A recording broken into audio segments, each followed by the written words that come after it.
Hello everyone, today is the 11th time of my life story, Father, Son, and Violin.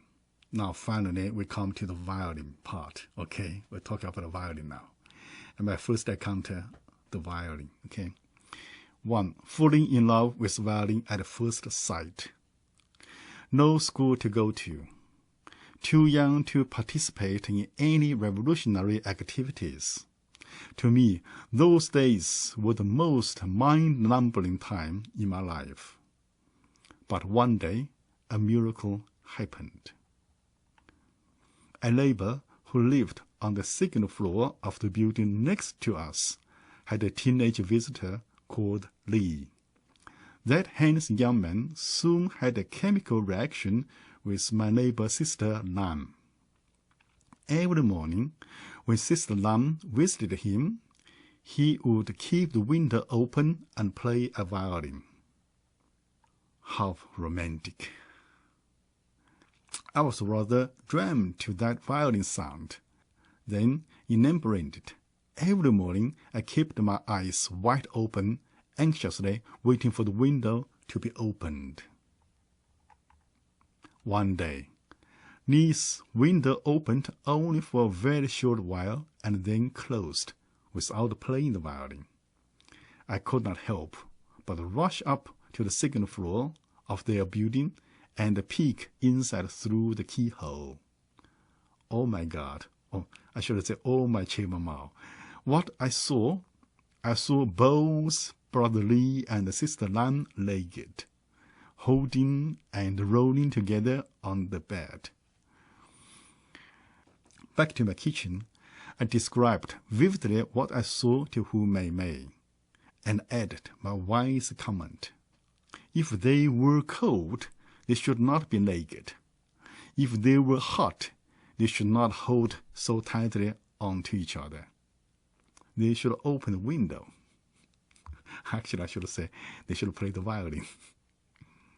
Hu Mei Mei's face turned flush, and she ran away into her room before I finished my blowing. Later, I met Hu Gege, Hu Mei Mei's elder brother, a member of the Red Guard. Again, I repeated the story, not forgetting to add my comment. Hu Gege, too, did not wait until I finished and walked away. The next morning, a small group of Red Guards broke into Lee's home. A moment later, Brother Lee and Sister Lan were brought out from the room, naked. Lee suppressed his bird tightly with his violin, as if the bird would fly away if not held down tightly enough. Lan, too, though her two big breasts were completely revealed, both front and back of her lower parts were covered by Chimamau's portraits. I felt those were two of the most attractive portraits of our Chimamau. If I would choose, I would rather take the violin. I'm not interested in anything else but the violin. From then on, I never saw Brother Lee again, and Sister Lam couldn't find a man to marry until Cultural Revolution ended 10 years later. By that time in China, sex was considered to be ugly. For people who sleep together naked before marriage was a shameful crime. Okay. You could lose your job. You could, lose everything you got if you have a sex relationship other than the marriage. Although Brother Lee was no longer there, every day I would look at the window, hoping the violin would sound again. Hu Mei Mei, seeing I was so obsessed with the violin, told me Lee's violin was placed together with all of the other 4 old trash in a huge storeroom. Again and again, I begged Mei Mei to ask her brother for help. Mei Mei must have been annoyed to death, and in the end, claimed that she herself would like to see the violin. Hu Gege took the violin secretly out from the storehouse and ordered his sister, only touch it at home and never make any sound out from it. So that's the condition. Every day, when every one of both our families were out, Mei brought the violin to the kitchen and let me play with it. I carefully took it as a fragile treasure. Although the violin had no bow, I still put it to my neck, playing with sound from my mouth. Okay? Mostly this favorite tune, 简哥哥摸骆驼 Okay,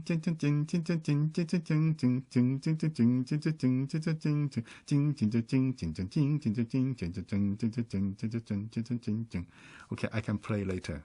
Okay.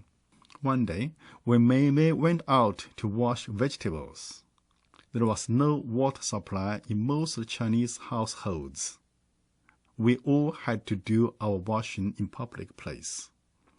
I was in such high spirits that for a moment I forgot the promise to stay inside without sound. Okay, that was the promise, the deal. I had to play the violin, not play like this, okay, just hold the violin and play.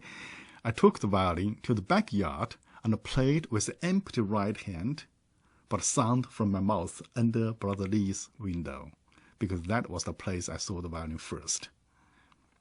That bold action resulted in the violin being taken away immediately, plus Hu Gege, okay, Mei's elder brother, being deleted from the Red Guard list. Okay, no longer Red Guard. Though in reality I had no violin, my head was filled with nothing else but a violin. Story 2. A violin in the shop's glass cabinet. One day, I happened to see a violin in a glass cabinet at Changsha Mei First Cultural Goods Store. That's the biggest cultural goods store in Changsha.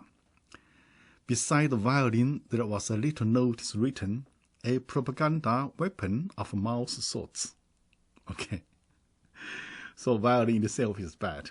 But when you use for Mao Zedong's sorts propaganda, that's a weapon, so it can be sold. I flattened my nose against the glass cabinet for a long time, until the heat of my nose melted the glass, and I got the violin. Of course, that was only what I daydreamed. In reality, I was scored out of the shop.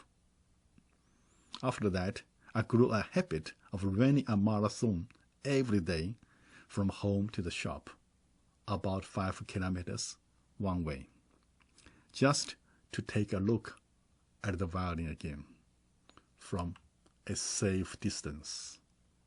One day, the two shopkeepers were debating. The short fat man had a red chevron and the words written, 香江风雷, Wind and Thunder, one of the extreme rebel organizations of Hunan province, the place I lived. While the tall, thin lady had a red chevron on her arm, and the words is, the protector of Mao's sorts, one of the loyalists. The debate went so rigorously that they did not notice me at all as I approached the violin. Again, I flattened my nose. This time, I even checked the price, 28 renminbi. It's about $7 at that time, and half of the month's salary of my dad or mother.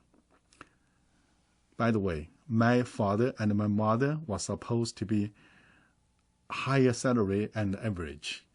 The average salary is about 28 or 30 RMB a month. I stood there for a long time, in fact, as long as I could, fantasizing how wonderful it would be if I had had 28 renminbi.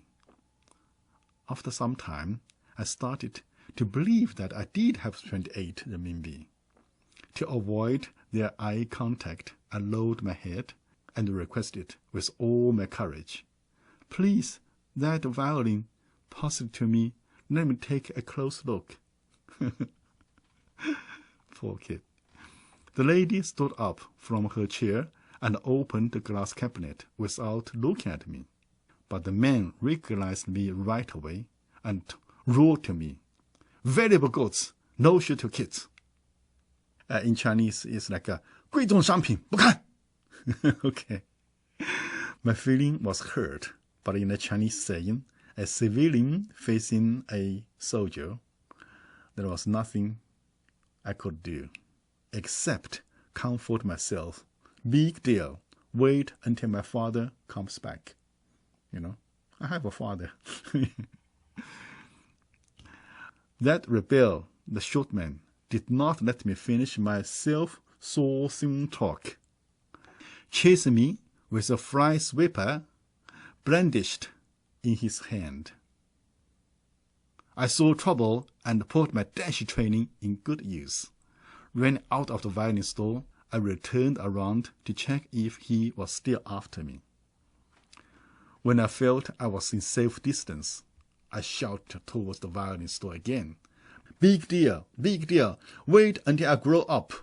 I will run a violin shop 100 times bigger than yours.